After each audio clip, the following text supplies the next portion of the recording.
Hey guys, tonight we're setting sail, back to the 1600s, when the ocean was an endless blue mystery and every ship was basically a floating wooden coffin held together by hope, tar, and a prayer. You're about to climb aboard one of these creaking beasts, and I should warn you right now, you probably won't survive this. The smell alone might do you in before the sea even gets a chance. So, before you get comfortable, take a moment to like the video and subscribe, but only if you genuinely enjoy what I do here. And hey, drop your location and local time in the comments. I love seeing where in the world you're tuning in from. Now, dim the lights, maybe turn on a fan for that soft background hum. And let's ease into tonight's journey together. You stand on a weathered dock at dawn, a rope in your hand and the salty wind cutting through your hair. The ship before you looms like some kind of beast, tall masts rising out of the fog, sails hanging limp like old laundry. This is your new home. Or, if you're unlucky, your very expensive tomb. The year is somewhere around 1620, though nobody on board seems entirely sure. Calendar keeping is a bit loose when every month feels like a lifetime. As you take your first step onto the gangplank, you realize the ship isn't just creaking, it's groaning. Every board seems to sigh underfoot, as though it's already tired of you. The air hits you next. It's a heady blend of tar, stale sweat, and something faintly rotten, like wet leather and onions left out in the sun. You gag a little. The man beside you, a sailor missing half his teeth, grins and claps you on the shoulder. You'll get used to it, he says, though his tone suggests he hasn't. The deck is alive with noise. Men haul ropes thicker than your wrist, shouting over the crash of waves and the endless squawk of gulls. A boy no older than 13 scurries past carrying a bucket of water. He's barefoot, covered in bruises, and looks too tired to blink. Someone calls him a powder monkey, and you decide you don't want to know why. You're immediately put to work, no training, no orientation video, just orders barked in accents so thick you barely understand them. Haul the halyard. One man yells. You grab a rope, hoping it's the right one, and promptly earn a curse when the sail drops instead of rises. Welcome to the crew. The ship rocks beneath your feet as the tide pulls it away from shore. You glance back at the receding land, the last bit of steady ground you'll see for months, and feel your stomach sink faster than the anchor. The first rule of 1600 seafaring life: there's no going back. The moment you clear the harbor, the wind shifts. The sails billow like enormous wings, and suddenly you're moving, cutting through the water with surprising grace. You almost feel impressed, until the sea spray hits your face and you realize it tastes faintly of fish and old iron. The sailors around you cheer, though most are already drunk on cheap rum. They've been at this too long to celebrate sober. Every ship of this era was its own little kingdom. Hierarchies ruled the deck, captain at the top, mates below him, and everyone else at the bottom, literally. You're somewhere near the bottom. Your bunk is a hammock in the orlop deck, a space so cramped and dark it feels like sleeping inside someone's lungs. The floor above you is thin enough that when someone vomits on deck, it drips through the cracks. It's fine. You'll learn to angle your hammock. The first night passes slowly. You can't sleep, the ship creaks constantly, ropes groan against masts, and every so often something scuttles across your chest. It's either a rat or one of the 1,000 cockroaches that share this vessel with you. A man nearby snores so loudly you half suspect he's summoning whales. Somewhere in the darkness, another sailor is quietly weeping. You get it. By morning, you're already exhausted. The ship hasn't even hit open sea yet. The sun burns your eyes, your lips taste of salt, and your hands are covered in rope blisters. Still, you're here. And there's something oddly hypnotic about it, the rhythmic slap of waves, the distant hum of wind through canvas, the slow, steady heartbeat of the ocean. One of the older sailors tells you the ship's name, the Providence. She's seen more storms than kings, he says proudly. You nod, though the name feels ironic. Providence doesn't seem like something this vessel has a lot of. You learn your first bit of sea lore before lunch: never whistle on deck. Apparently, it calls the wind, and not in a good way. Historians still argue whether sailors truly believed this or just needed an excuse to stop people from being annoying. Either way, the rule stands. You keep your lips shut. The cook, an enormous man with forearms like hams, hands you your first meal: hardtack biscuits so stiff you could use them as coasters and a slab of salted beef that's basically meat-flavored stone. You chew for 10 minutes and still can't swallow. Soaks up the beer, someone says. You drink instead. The beer's warm, flat, and slightly sour, but compared to the food, it's divine. You start noticing how everyone looks perpetually dirty. There's no fresh water for washing, every drop is rationed. You're lucky if you get a splash to drink. Baths? Forget it. The closest thing to hygiene here is scraping barnacles off the hull. At sunset, the sky bleeds orange and gold, and for a brief moment, you almost understand why people did this, why they risked everything to chase trade routes and treasure across oceans. It's breathtaking, in a way that feels ancient and lonely. You lean on the railing, half dreaming, until a sailor beside you spits into the sea and says, "Hope you got your sea legs, land rat." You don't. Within an hour, you're doubled over, feeding the fish everything you ate that day and a few things you didn't. Seasickness hits hard and never lets up. The crew laughs kindly at first, then less kindly. They've all been there. The only cure, they say, is to die, or just get used to it. Night falls again. The stars shimmer like spilled salt across the sky. Somewhere deep below deck, someone's singing a low, mournful tune about home, or maybe about the ocean swallowing it whole.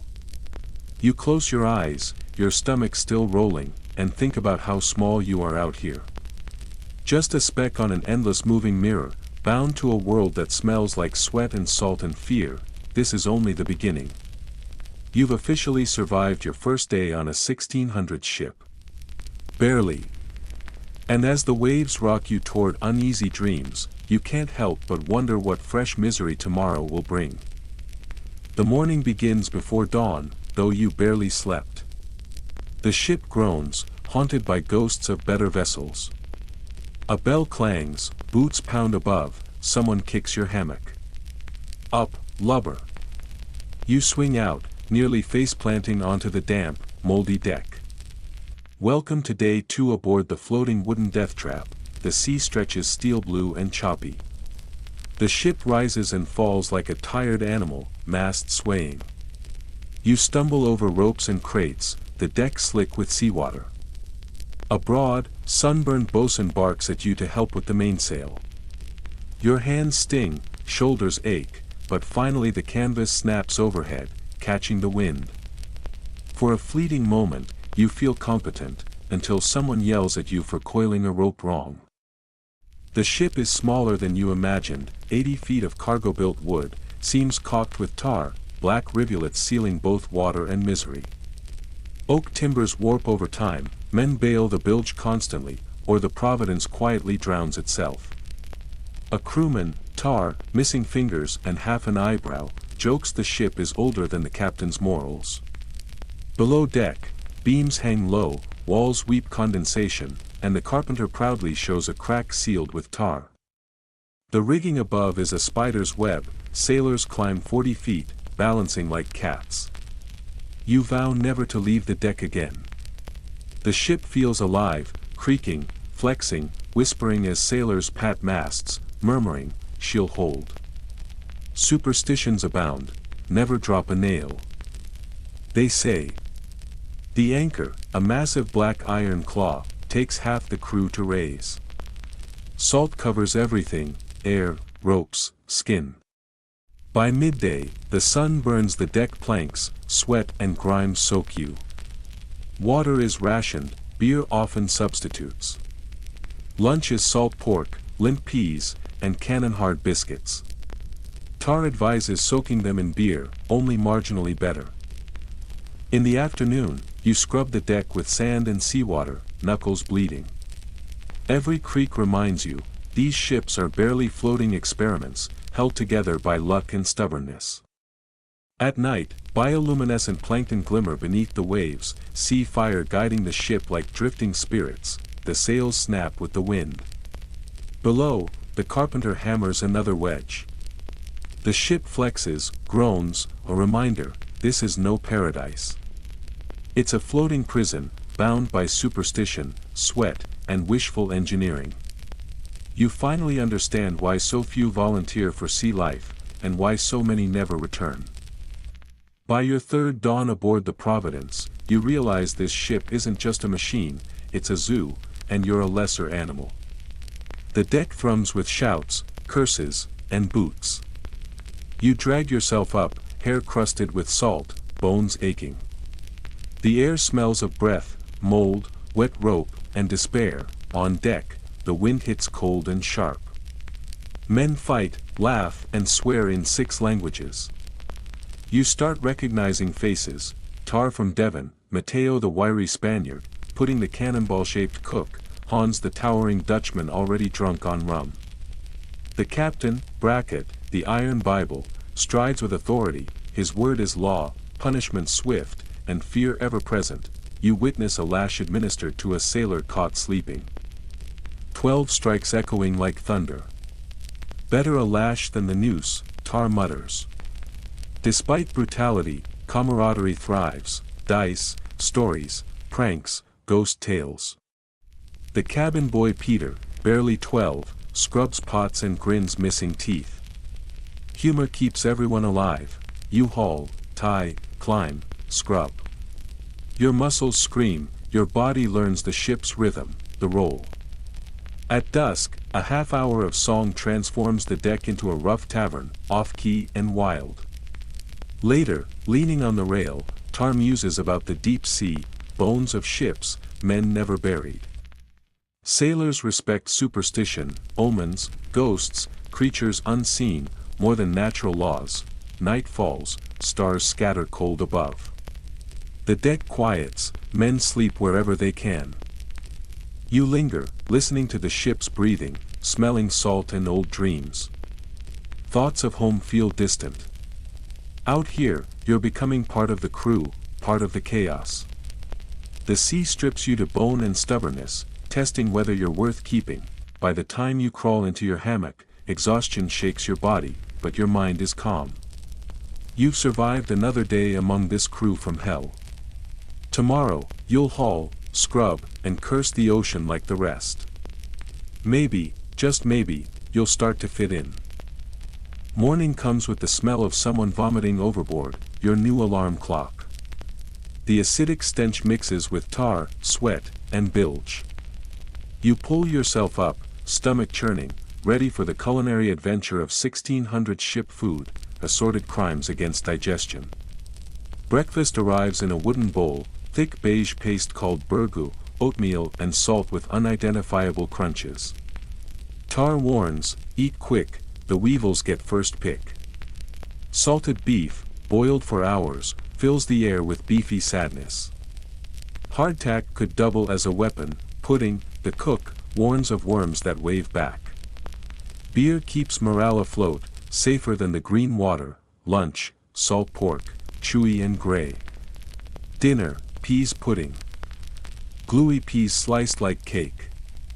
Hans licks his bowl clean, muttering reminds me of home, and you silently hope it doesn't. Meals become ritual, brief calm amid misery. Fresh food is rare, live animals on board eventually become stew. One evening, the ship becalms, barrels spoil, stew bubbles like tar. Tar grins, better than starving, but you're unconvinced. Scurvy starts showing, pale skin, cracked lips, aching bones. One man collapses mid-haul, the carpenter doubles as surgeon, then, a miracle, mackerel from the fishing lines. Roasted, smoky, burning your tongue, you savor every bite. Laughter fills the ship, even the captain smiles faintly. Later, Tar shows a trick, shake hardtack by lantern light. Holes mean weevils, but they're just part of life aboard. As stars spread over black water, you lie in your hammock, finally full. The ship creaks, waves slap the hull, burned fish smell lingering. You reflect on how empires survived on such rations, imagining home with fresh bread, fruit, and clean water. Tomorrow will bring the same gray mush, and somehow, that thought is almost comforting. Days blur at sea. Time is measured by bells, tides, and creaking ropes. Weeks or months pass, every dawn is gray, every sunset fades into the next. Your body becomes a calendar, beard thickens, nails split, skin darkens. You're part of the ship, polished by wind, smoothed by hardship. One morning, shouting wakes you. Land on the horizon. The men cheer. Fresh coconuts and water. For the first time in months, food tastes alive. Spirits lift, the Providence feels like a floating festival, then men go missing after nightfall. The captain forbids further shore trips, but whispers of locals or beasts spread. A search finds only torn clothes and blood near a stream. Trees at the forest's edge seem to watch. The crew stays silent, the ocean feels closed in again. Land has its own rules, storms follow. Waves crash like cannon fire, lightning strikes the mainmast, sparking fire. Men scramble, buckets dousing flames. The mast survives. Back to work, the captain says. Sailors obey, the sea grows quiet, almost too quiet. Heat beats down, water runs low, discipline slips. Men fight over rations. Tar mutters, the sea takes what she's owed. You dream of land again, then a cry, sail ho. Relief, until the ship approaches. Black sails. Pirates. Panic spreads. The Providence, built for trade, is no match. Cannons are few and damp. Smoke and splinters fill the deck, men scream. Tar falls. Hans disappears, the pirates grapple alongside. Professionals overwhelm exhausted sailors. You kneel, bound, surrounded by death-faced men. Their captain, coat as black as his sails, steps forward, half-burned face, one golden eye. This ship is mine now. Welcome to the devil's trade.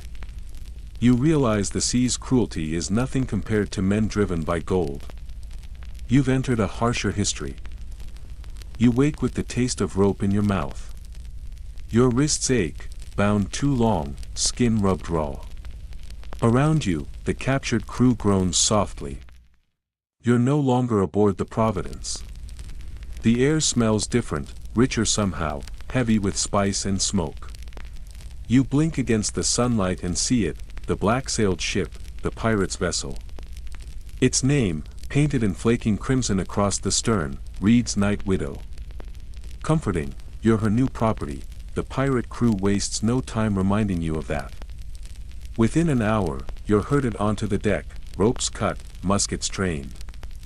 The surviving sailors from the Providence are lined up. The pirate captain, the one-eyed man with the scorched face, paces before you like a teacher checking homework.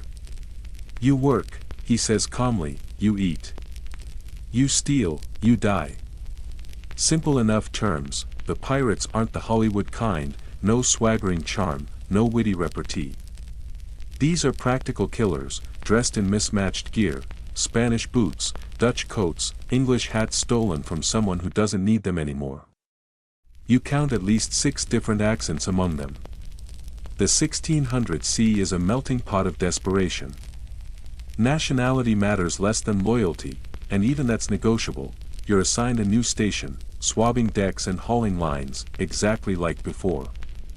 Only now you're doing it under men who enjoy watching you flinch. The work is harder here. The ship faster, leaner, always on the move. Everything smells of salt, powder, and blood. The cook, a one-handed man called Mungo, hands you a wooden bowl one night. Inside, some kind of stew. It smells suspiciously familiar. What's in it? You ask. He grins. Best not to ask, lad. But it's fresh.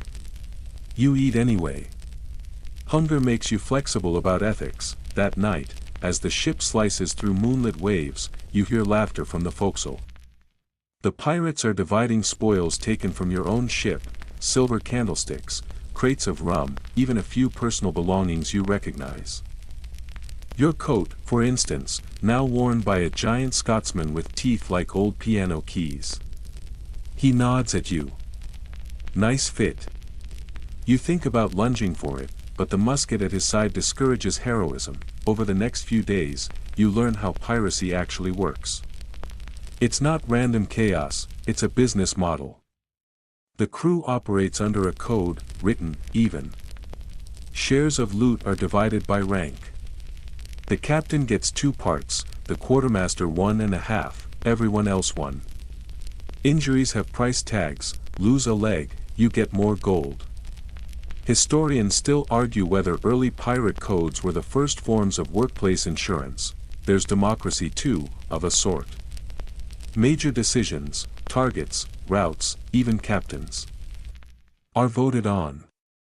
It's brutal, but fairer than royal navies in some ways. You realize something uncomfortable. Part of you respects it, but respect doesn't make the life easier. Nights blur with storm winds and sleepless watches. During one raid, a cannon misfires beside you, showering the deck with burning pitch. You survive only because someone tackles you to the planks, a wiry, scarred woman named Riva. She laughs when you thank her. Don't thank me, she says. I just didn't want to scrub your blood later. Weeks pass. You grow leaner, harder. Salt crusts your clothes, your hair never dries. You think often of the Providence and the men lost, Tar, Hans, even the humorless cook Pudding. Most likely, they rest in the sea now. Or maybe they drift in memory, haunting the waters. Then one morning, Riva shakes you awake. You'll want to see this, she says. You stumble to the deck. Ahead lies another ship, massive, gleaming, flags bright in the wind. A Spanish galleon, the pirates cheer. Gold. Treasure. Maybe enough to retire. Battle begins with a prayer. The Night Widow swings alongside, cannons roaring. The galleon fires back, splintering the air with thunder. Smoke rolls across the waves. You're ordered to reload the guns, and your arms move on instinct now. You stuff wadding, powder, shot, and pray it doesn't explode in your face. The ships grind together. Grapples fly. The boarding begins. You cross on a rope, heart hammering, the sea yawning below. Men clash around you, steel on steel, shouts in Spanish and English. Somewhere, Riva screams. Somewhere else, the captain laughs, a sound you'll hear in nightmares, then, silence. The fight's over. The galleon is yours, or rather, theirs, the pirates loot for hours. Gold coins spill from barrels like rain. Jewels glint in torchlight. The air feels electric, unreal. You stand amid the chaos, dizzy with exhaustion and disbelief. Somewhere deep inside, a thought flickers, you helped do this. You helped kill men today. It doesn't sit well. That night, the celebration is wild. Rum flows, songs rise, bodies collapse. You slip away to the rail, staring out at the black water. The moon's reflection trembles. You wonder what your mother would think if she saw you now, a reluctant pirate, salt-stained and silent. Behind you, footsteps. It's the captain. He joins you without a word, gazing out at the same horizon. His burned face softens in the moonlight. You've done well, he says finally. You work hard, don't steal, don't whine. That's rare. You don't reply. He glances at you. Ever wonder why we do it? Why we risk the noose? You shrug. Gold. He smiles, but it's not happy. Freedom, he says quietly. We take what kings take from us. Out here, no one tells you what you're worth. You decide that. It's almost noble, until you remember the corpses floating somewhere behind the ship. The next morning, the Night Widow sails heavy with treasure. The crew hums with greed. But storms don't care about gold. By nightfall, the sky has turned to steel. The wind howls like a living thing. Rain lashes the deck. Lightning rips through the clouds. The ship pitches violently, water flooding the scuppers. You clutch a rope as the mast groans. Someone shouts, "She's taking water." Buckets fly, men scramble. The captain's voice cuts through the chaos, "Cut the galleon's loot. Overboard." Nobody moves. Too much treasure. Too much temptation. Then the mainmast cracks clean in half. A scream. The world tilts. You're thrown against the rail, salt and rain and terror in your mouth. When the storm finally breaks, dawn reveals ruin. Half the crew is gone. The gold, most of it, gone too. The ship limps forward, battered but alive. You sit on the deck, soaked, shaking. Riva is beside you, her face streaked with soot. "Told you not to thank me," she mutters. You laugh weakly. You're not sure if it's relief or hysteria. Historians still argue whether pirates truly believed the sea punished greed. Or if that was just how sailors explained their own bad luck. But as the Night Widow drifts under a bruised sky, you start to believe in curses yourself. Somewhere beneath the waves, the lost treasure gleams faintly in the dark, guarded by silence. Days crawl by after the storm. The Night Widow limps through calm seas, sails ragged, men exhausted. You spend hours mending ropes and pumping out bilge water that smells like rot and despair. The ship creaks like an old man's bones. You start to think the sea itself is mocking you, softly rocking, endlessly whispering, reminding you how close you came to joining its collection. The pirates are quieter now. The laughter, the bragging, even the cruel jokes, gone. They move like ghosts, haunted by what the storm took. Half the faces you knew have vanished. Riva wears a torn bandage around her arm. Mungo's stew pot is empty more often than not. The captain stands at the bow, silent, watching the horizon with his one gold eye. One night, he calls everyone to the deck. "Crew," he says, voice low but carrying over the wind, "we're changing course. The ship's wounded. We'll make for Tortuga." That word lifts spirits immediately. Tortuga, the pirate's paradise. A lawless port where rum never runs out, where gold buys anything and sins are negotiable. You can practically hear the men's hearts start beating again, but the captain's tone stays grim. Until then, he adds, discipline stays tight. No fighting, no stealing, no laziness. The sea's watching us still. He walks away, coat whipping in the wind. Riva leans over and mutters, "Discipline." He's one squall away from preaching. She's not wrong. The captain has grown stranger since the storm. He talks to himself sometimes, quietly, staring into the water. Once, you see him throw a gold coin overboard. A payment, maybe. Or a warning, Tortuga takes 2 weeks to reach. 2 weeks of blistering sun, hard labor, and food that tastes increasingly like rope soup. The crew's excitement curdles into impatience. You can feel it building, like static before lightning. Then, the day finally comes. At dawn, the lookout shouts, "Land ho!" Tortuga rises from the sea like a fever dream. Jagged cliffs, white sand, palm trees bending under heat.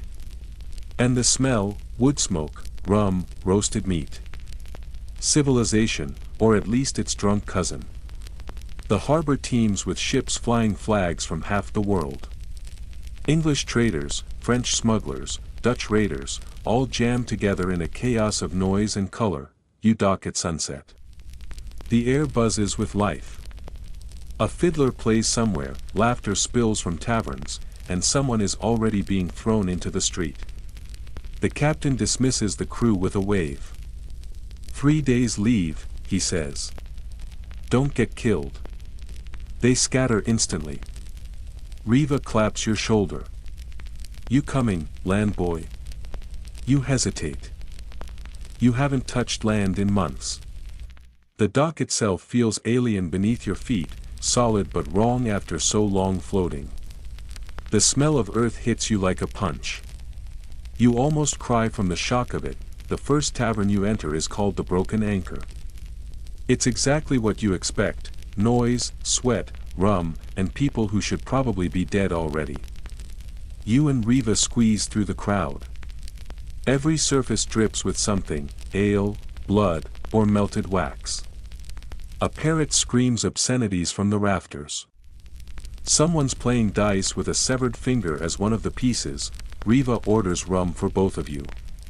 Drink, she says. You'll forget you were ever stupid enough to go to sea. The first sip burns like fire. Then settles warm in your stomach. The second tastes almost good. By the third, the room starts to sway, not from the sea, but from joy. You spend the night listening to stories. Every pirate's got one. A man who claims he saw the Kraken. Another who swears he once shared a bed with a queen. A third says he found a map to Atlantis but lost it in a card game. Historians still argue whether Tortuga was truly that wild or just well advertised, but standing here, you suspect it's both. Later, Riva disappears into the crowd. You find yourself wandering out into the streets. Moonlight spills across cobblestones slick with rain and rum.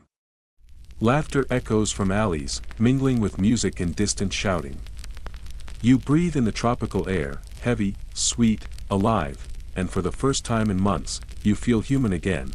Then someone grabs your arm. A man steps from the shadows. His coat's fine, his boots polished, but his eyes are shark black. You, he says. You were aboard the Providence, weren't you? Your blood goes cold. Who's asking? He smiles thinly. Name's Mercer. East India Company. We've been tracking that ship's cargo. He leans closer. You wouldn't happen to know where it ended up, would you? You shake your head, too fast. He studies you for a moment, then laughs softly. Smart boy. Forget I asked. He turns and melts into the night. You stand there, heart racing. The company. The world's biggest monster disguised as a merchant. If they're sniffing around Tortuga, it means trouble for everyone. Back on the Night Widow, things are no calmer. Some men never return from shore. Others come back bleeding or broke. Riva reappears the second night, grinning, eyes bright. Bought us new powder and a barrel of salted pork, she says proudly. Also maybe stabbed a man, but details.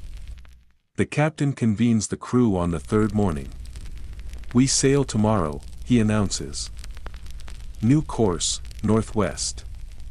Rich pickings along the Spanish Main. Grumbling ripples through the crowd. Some men want to stay, spend their gold, drown their ghosts. Others eye the captain like wolves. The word mutiny floats through the air like smoke. You can feel it coming. That night, you barely sleep. The wind is still, the sea calm, but the ship feels tense, like it's holding its breath. You hear whispers, footsteps, the scrape of steel in the dark. Just before dawn, it happens, shouts erupt. Steel flashes. Men surge up the ladder, weapons drawn. Down with him. Someone roars. The captain bursts from his cabin, pistol in hand, coat flaring like a shadow. The deck becomes chaos. You dive behind a crate as gunfire cracks the air. Riva's voice cuts through the noise. Stay down, idiot. You see the captain fighting 3 men at once. He moves like he's made of anger, cutting, striking, unstoppable. But numbers win. A blade slips past his guard. He falls, silence. Then a ragged cheer. The mutineers drag his body to the rail. One of them, a red-haired brute named Callow, kicks him once. "No more sermons," he says, and heaves the corpse into the sea. You catch a glimpse of the captain's burned face before it disappears into the black water. The gold eye glints once, then vanishes, the sea closes over him without a sound, and you can't help but think, as dawn breaks red over the horizon, that freedom at sea always comes with a body count. The mutineers now control the Night Widow. You wake on the deck, sun burning your neck, to find men arguing over everything: who keeps the powder, who takes the ropes, who sleeps where. The discipline you knew under the captain is gone. The ship feels less like a vessel and more like a cage full of hyenas. Riva sidles up beside you, a grin half-hearted. "Welcome to democracy at sea," she says. "Kind of like anarchy, but with knives." You realize quickly that surviving mutiny is different than surviving storms or pirates.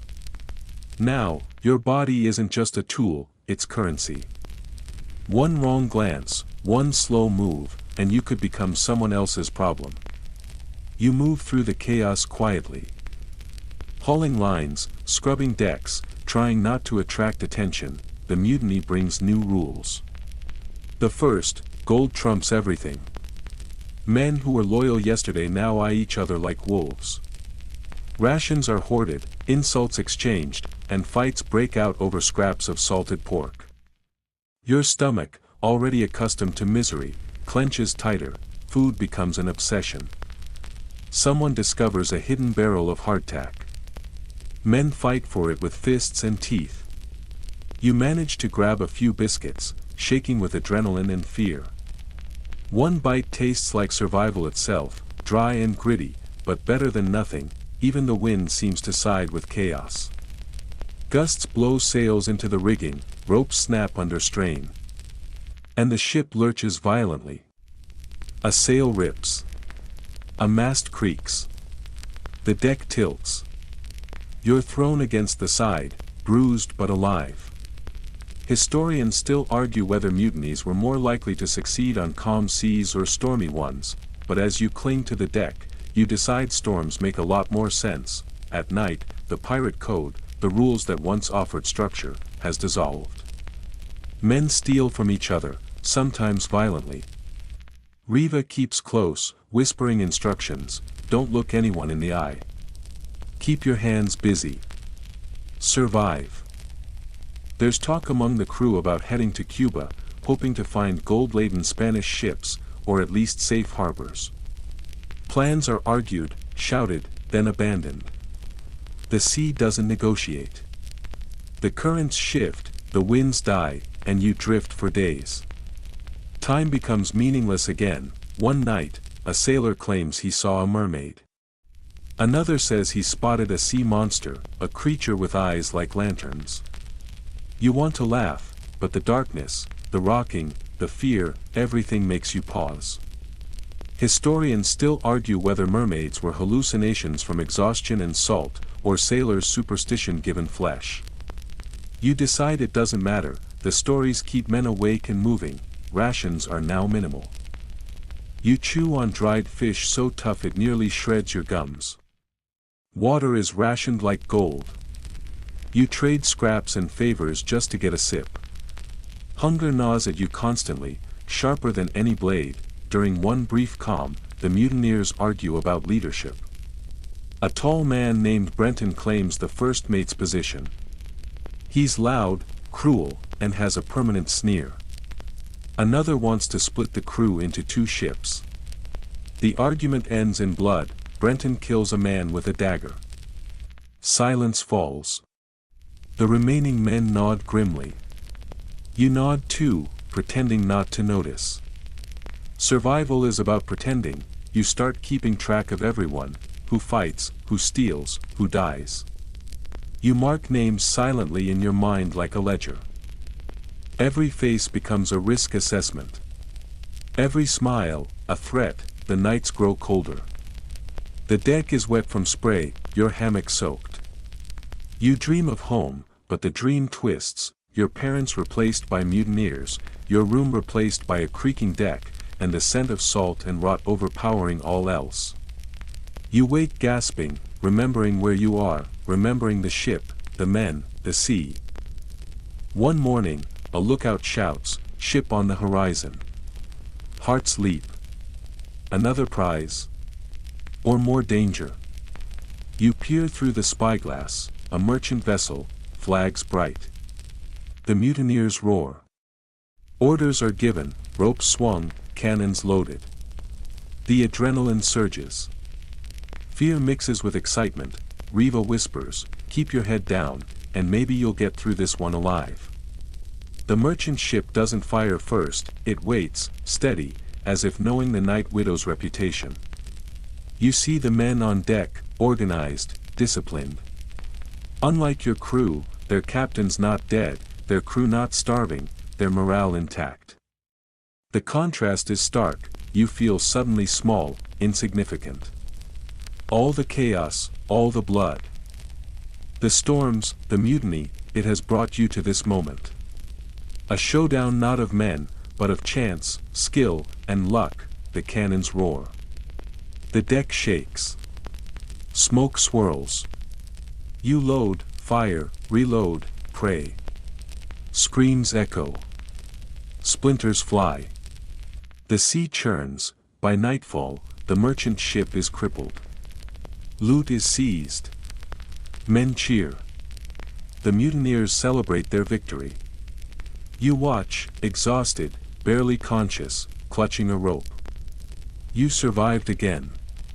Somehow, and in that fleeting moment of triumph, you realize the sea doesn't care about morality, luck, or courage. It only cares that you keep moving, keep breathing, keep surviving. Morning comes gray and heavy, the aftermath of battle still clinging to every corner of the Night Widow. Smoke rises from splintered rails, and the smell of burnt powder mixes with salt and sweat. Men groan, curse, and tend to wounds that range from minor scratches to deep gashes. You sit on the deck, hands blistered, ribs aching, trying to remember if you've eaten anything in the last 24 hours. Probably not. Probably nothing but stale biscuits and a gulp of brackish water. The captain of the mutineers, or whoever wields the title now, paces the deck. Brenton. He's lean, red-haired, and sharp-eyed, the kind of man who smiles only when someone else screams. Organize the spoils. He barks, voice cutting across the deck like a whip. Men scramble, hauling barrels, counting coins, and shouting numbers that bounce over the water. You keep your head down, silently noting that loyalty here is measured in gold, not words. Riva finds you leaning against a mast. Don't get squashed in the counting, she warns. Her grin is half reassurance, half warning. You've seen what happens to slow hands. She disappears into the throng of mutineers, leaving you to shuffle forward, trying to avoid any sudden movement that might draw attention. The spoils themselves are a strange mix of treasure and trash. Silver coins, trinkets, bolts of cloth, and crates of something that smells like death but might be chocolate. Men argue over the fairness of shares, threatening each other with knives. You keep to the edges, learning quickly that observation is as important as action. As the day drags on, you notice a pattern. Those who take too much, too quickly, are punished, sometimes by a blow, sometimes by simply being left behind on the next shore. The crew's justice is immediate and brutal. Historians still argue whether these impromptu punishments prevented mutiny or encouraged it. Watching the men in action, you suspect it did a bit of both. During a rare lull, Riva returns with a small bundle of provisions. "Here," she says. "Inside is some dried fish and a piece of hardtack. Eat fast. Don't let anyone see." You chew silently, grateful for both the food and the gesture. Hunger has a strange way of teaching gratitude in places where cruelty is standard. The mutineers don't rest long. Word spreads of a Spanish convoy spotted to the north. The crew becomes tense again, their earlier camaraderie dissolved into calculation and fear. You hear plans whispered in corners, ambushes, boarding strategies, escape routes. Every man seems to weigh his odds of survival against his desire for gold. That evening, the sea turns choppy, small waves lapping against the hull with a whisper of menace. The wind begins to shift. You're assigned to the foredeck, hauling lines to adjust the sails. Your muscles scream, but you ignore it, focusing instead on the rhythm of the ship, the pull, the sway, the snap of ropes. The ocean has become both your captor and your tutor, teaching harsh lessons in patience and endurance. Night falls.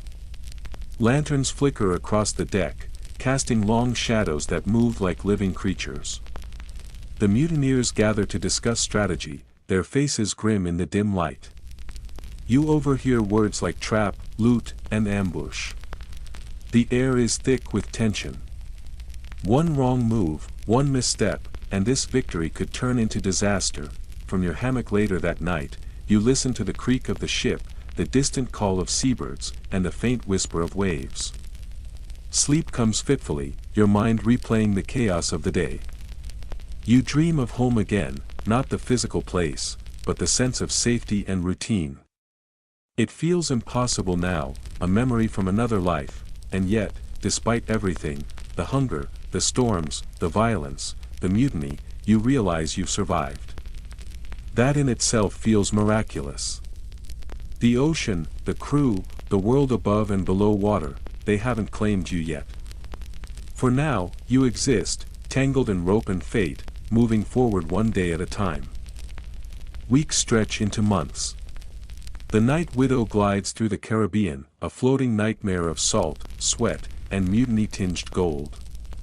You wake every morning to the creak of timbers, the slap of waves against hull, and the ever-present reminder that the men around you could kill, or die, at any moment.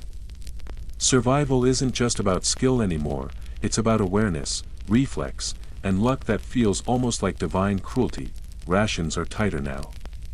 The barrels of salted meat have dwindled, and water is rationed in tin cups that never seem full. You nibble on hardtack, each bite a celebration of your ability to chew anything without gagging. Riva smirks at your grim determination. You've adapted, she says. Like a barnacle on the hull. You offer a weak grin in return. Adaptation is survival, yes, but it doesn't make the sea any less merciless. During one watch, you see dolphins skimming the waves alongside the ship. For a moment, it feels almost beautiful. You forget the blood, the chaos, the dead men floating somewhere below. But the illusion fades as quickly as it came. A sudden lurch of the Night Widow throws you against a coil of rope. You land hard, breath knocked out of you. One of the mutineers laughs. You glare, silently calculating how much easier life would be if you weren't surrounded by lunatics with knives and grudges. The crew is restless. Brenton grows paranoid, barking orders and punishing minor infractions with a vicious streak. One man steps out of line and is thrown into the sea as a warning. The cold shock of water is almost cleansing, and yet horrifying, an object lesson in obedience. You swallow hard, noting that fear is as much a tool as a blade. One afternoon, you catch sight of a strange phenomenon. The flying fish leap from the waves, silver bodies glinting in the sunlight. They land on the deck, squirming and gasping.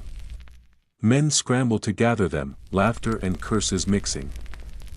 You eat one, raw and briny, and it tastes like the sea itself. You start to understand why sailors spoke of the ocean as a living, breathing entity, capricious, unpredictable, and occasionally generous. At night, the mutineers tell stories of haunted ships, ghostly sightings, and curses laid upon treasure. Riva leans close, whispering, "Don't listen too closely. It's easier to die believing the sea took them than knowing it's just men being cruel." You nod, understanding exactly what she means. Historians still argue whether these tales were cautionary myths or true sightings twisted by isolation and fear, but on a dark, moonless night, you don't need proof. food and sleep dominate your thoughts. Along with the ever-present calculation of danger. Every creak, every splash, every shadow could mean death, or opportunity. The men have learned this well, you follow silently, copying their instincts. Hunger sharpens your senses. Fear teaches you patience. The sea shapes you whether you like it or not. One evening, the lookout cries out, "Ship to the north." Everyone rushes to the rails. A Spanish galleon, bristling with cannons, cuts through the water. The mutineers' voices rise in excitement and dread. Orders are shouted. Cannons are loaded. Lines are tightened. You grab a rope, your muscles aching, your heart pounding. Survival here is a matter of reflex and timing, and the next few hours will test both. The battle is chaotic. Smoke, flame, and the roar of cannons fill the air. Men scream, clash, and fall. You follow instructions, fire when told, duck when ordered, and hope that luck, always fickle, is on your side. Splinters fly. Water surges over the deck. You smell salt, smoke, and blood, a combination that becomes your reality. By the end, the galleon is crippled, the mutineers victorious again. Loot is seized and divided, arguments breaking out over who gets what.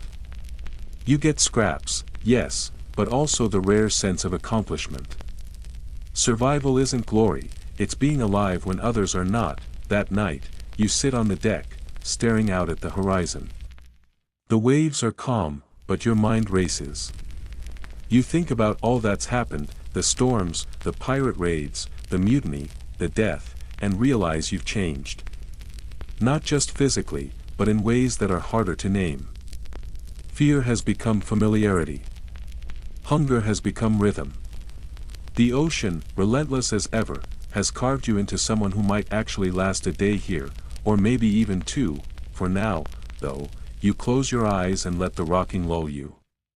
The night widow drifts under a sky scattered with stars, and for a brief, fleeting moment, the chaos seems almost peaceful. Almost. The following weeks blur into a rhythm of survival, plunder, and mistrust. The night widow slides over turquoise waves, sails patched with whatever canvas the crew can find, ropes fraying like tired nerves. You wake each morning to the salty sting of spray on your face, the sun baking your shoulders, and the constant reminder that the mutineer's attention can swing from indifference to lethal in seconds. Every day is an exercise in tension management, how to move without being noticed, how to speak without angering someone, how to breathe without drawing attention. Riva remains your anchor. She's now both protector and mentor, guiding you through this brutal economy of survival. She teaches you which barrels contain drinkable water, which knots hold under strain, and which men are likely to stab first and ask questions later. Her lessons are practical, ruthless, and slightly hilarious if you can ignore the underlying threat of death.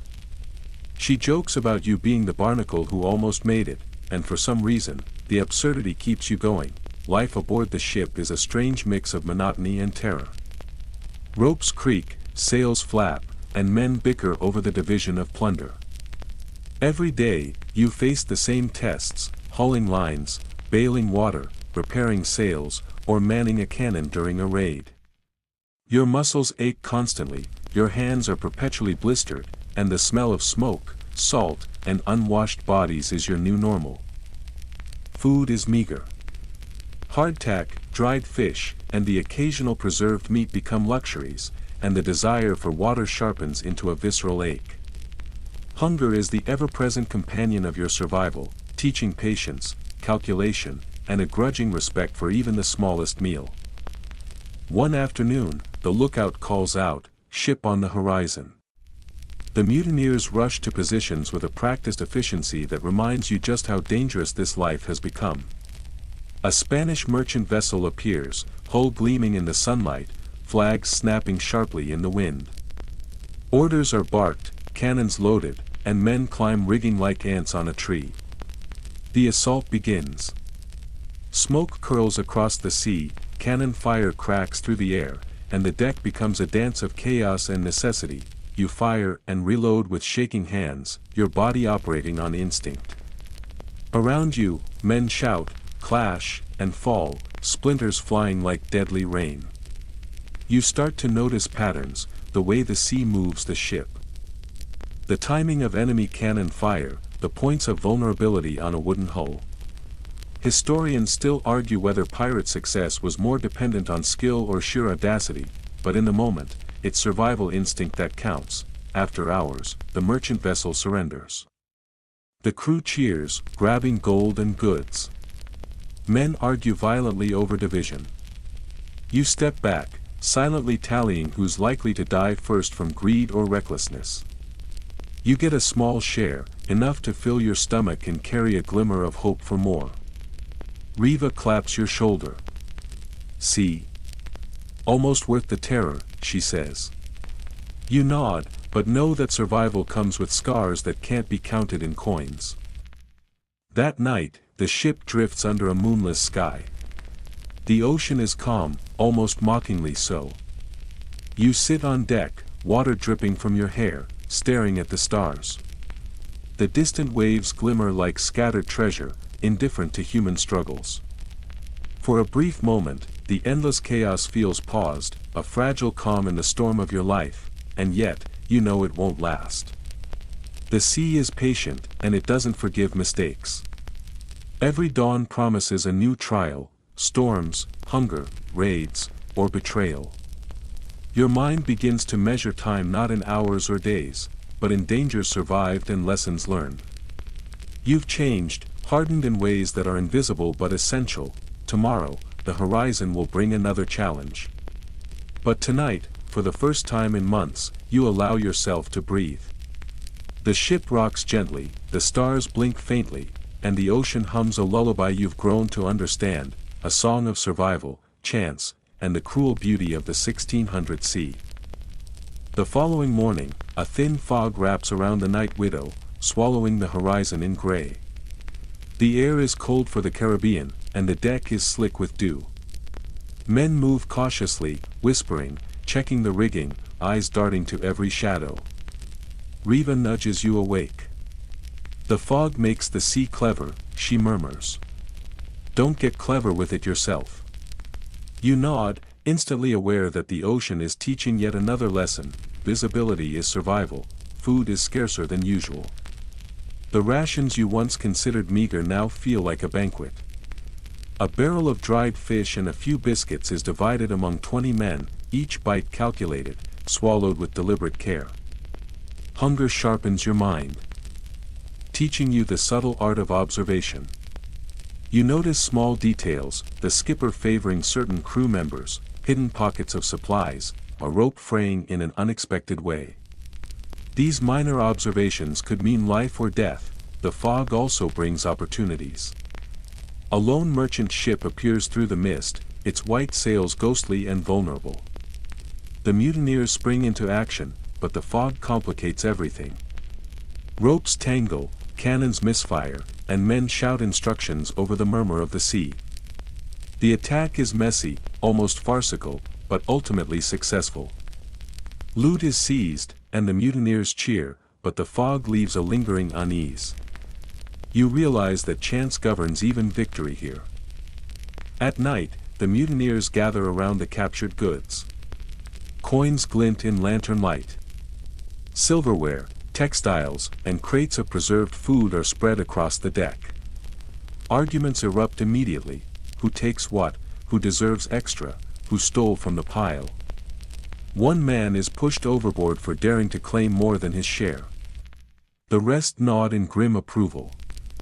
Survival, you realize, isn't just about weathering storms or cannons, it's about navigating the treacherous social tides aboard ship. Sleep is fitful.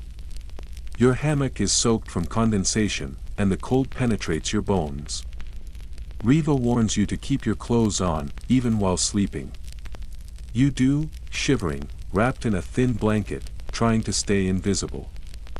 Every creak of the deck, every splash of water, sounds like a threat. Your mind drifts to the men lost: Tar, Hans, Pudding, and even the mutineers who disappeared after storms or fights. Ghosts populate the sea, and they watch silently. During a rare moment of calm, you help Reva repair a torn sail. Your hands are raw, but working together brings a strange, fleeting sense of normalcy. She jokes about you finally becoming one of the ship's furniture, anchored by salt and sweat. You laugh quietly. The absurdity of the joke almost makes you forget the weight of the world on your shoulders. Historians still argue whether teamwork or fear kept pirate crews functional, and right now, it seems it was both in equal measure. Days pass in this rhythm: work, hunger, vigilance, occasional violence, and fleeting moments of camaraderie. You start to anticipate patterns, the tide, the wind, the crew's tempers, and adjust your behavior accordingly. Survival is now second nature, your body and mind finely tuned to the ship's pulse. Then, one afternoon, the lookout cries out, "Ship off the starboard bow." All heads snap toward the sound. You grab the spyglass, squinting through the mist. A Spanish frigate, larger than any you've encountered, moves steadily toward you. The crew murmurs in anticipation and dread. Orders are shouted, lines are tightened, and men scramble. The deck becomes a whirlwind of preparation. Cannons are loaded, sails adjusted, and muskets readied. The sea is calm, almost mocking, as though holding its breath. Your heart pounds. Survival is no longer just instinct, it's a calculation of timing, skill, and luck. The frigate fires first.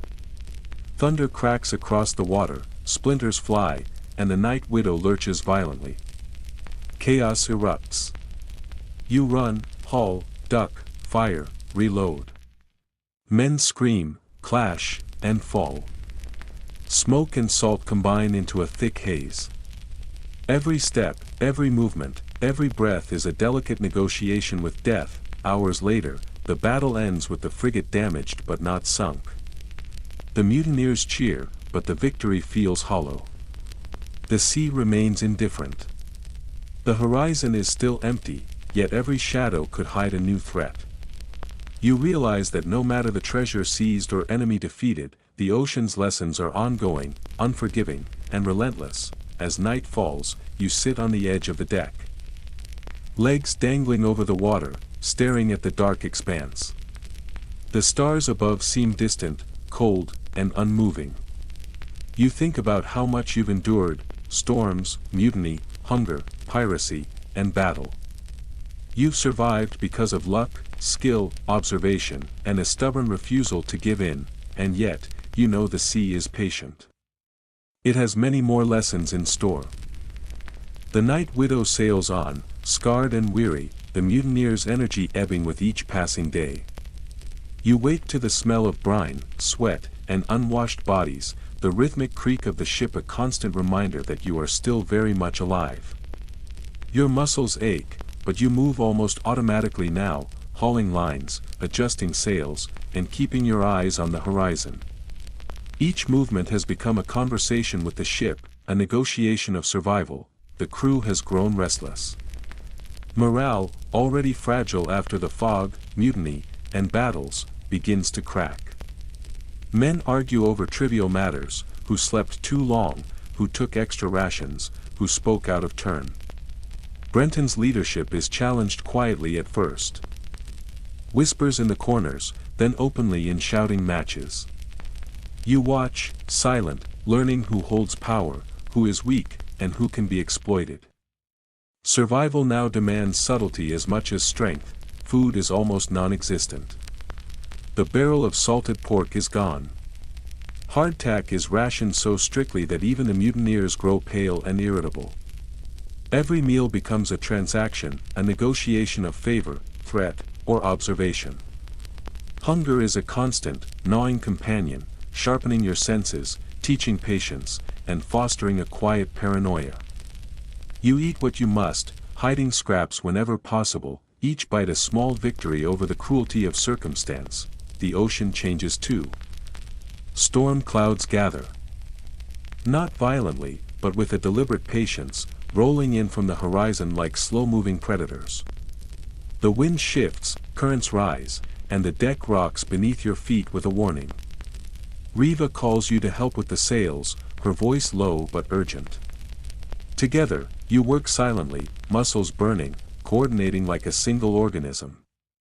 Historians still argue whether teamwork or fear sustained pirate crews, but in moments like this, it feels impossible to distinguish one from the other. At night, the horizon glows faintly with lightning from a distant storm. The crew is tense. Men glance nervously over the rails.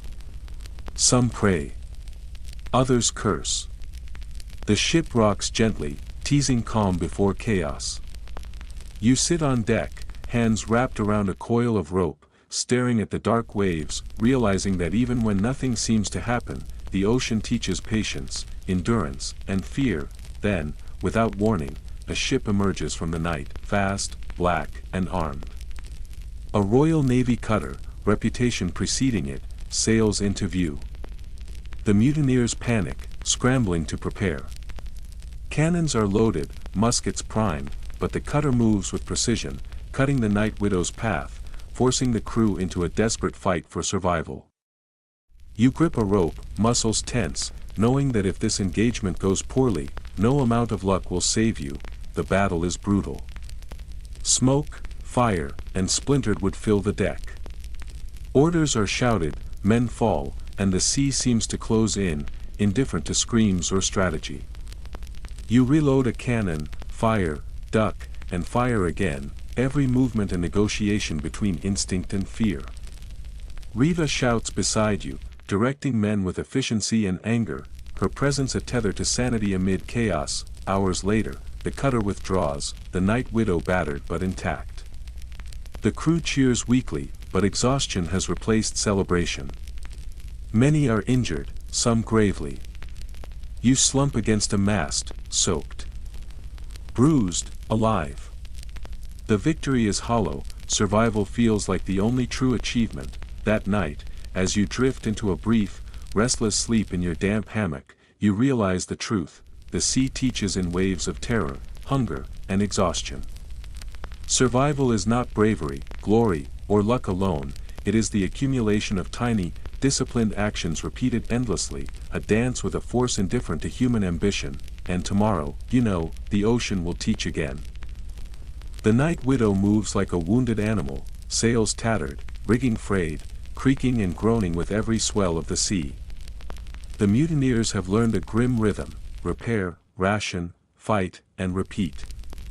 You wake to the smell of salt and smoke, hands stiff from the night's cold and the constant strain of work.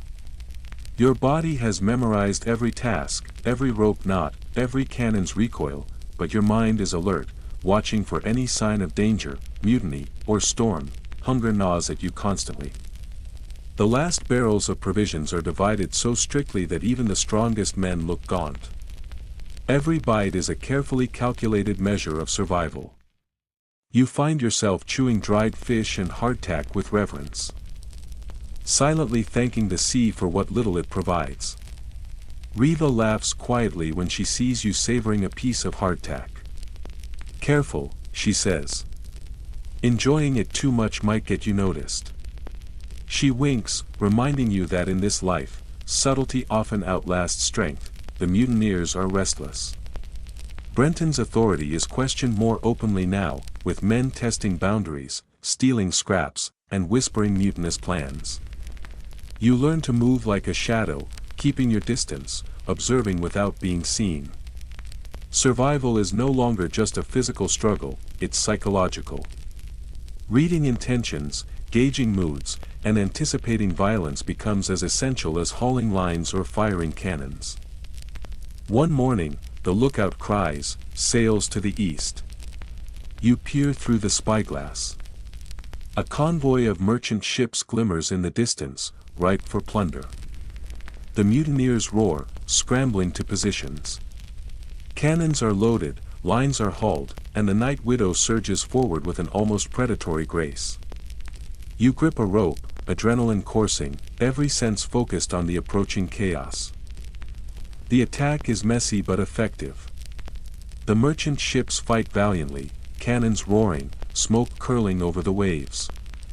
You fire and reload, ducking as splinters and waves crash over the deck. Men clash, scream, and fall. The mutineer's strategy is brutal in its simplicity: overwhelm, seize, survive. By sunset, the spoils are collected, and the deck is littered with the detritus of battle, splintered wood, broken sails, and a few unfortunate bodies. Despite the chaos, you notice small moments of humanity. Riva hands a water ration to a wounded man, whispering encouragement. Another pirate quietly tends to a comrade's burned hand. These glimpses remind you that even in this lawless existence, survival and care are intertwined, fleeting but real. Historians still argue whether pirate crews were entirely cruel or if necessity bred these pockets of kindness, but you've seen enough to know it's both. That night, under a sky smeared with clouds and moonlight, you sit alone on the rail. The waves lap gently, indifferent to your triumphs and losses. You reflect on the months you've endured: storms, hunger, mutiny, battles, and the constant calculation of danger. Your body is stronger, your mind sharper, but the cost is clear. Fear, vigilance, and exhaustion are now permanent companions, and yet, despite everything, you remain alive. The night widow rocks gently, the wind sighs through the rigging. And for a fleeting moment, the sea feels almost watchful, as if acknowledging that you have survived its relentless lessons. Months aboard the Night Widow have stripped you to essentials: hunger, fear, endurance, and a faint glimmer of hope. The mutineers follow an uneasy routine: the ship groans under sails, rocking in rhythm with the waves, creaking with stories of survivors and the lost. You wake to the salty tang of the ocean, stiff muscles, and constant calculation. Every snap of rope, creak of timber, distant gull, is a potential warning. Rations are strict. Hardtack and dried fish are divided carefully, water hoarded. Hunger sharpens your instincts: you notice subtle cues of danger, a nervous glance, a rope swinging oddly, the waves shifting. Observation is survival. One day, a Spanish galleon appears on the horizon. The mutineers scramble, cannons loaded, lines tightened. The battle is chaos: smoke, splinters, cannon fire, cries of men, some triumphant, some falling. You fire, duck, reload, moving by instinct honed over months. By evening, the galleon is crippled. Spoils are divided amid argument and celebration. You claim your share, enough to stave off starvation, enough to feel a faint thrill. Riva claps your shoulder. "Another day alive," she says. You nod. Glory is fleeting, survival is everything, nights are hardest. Damp hammocks, waves whispering, timbers creaking. Sleep is fitful, dreams filled with storms, battles, and lost faces. The ocean teaches even rest is conditional. You have learned the rhythm of the sea, its patience, unpredictability, and indifference. Hunger, fear, exhaustion, they have been relentless teachers. You have adapted, effectively. You have survived. At dawn, golden light paints the water. You sit on deck, realizing life at sea is a crucible: few endure, fewer remain sane. You have survived storms, mutiny, hunger, and battle, learning to navigate not just the ocean, but the merciless currents of human nature.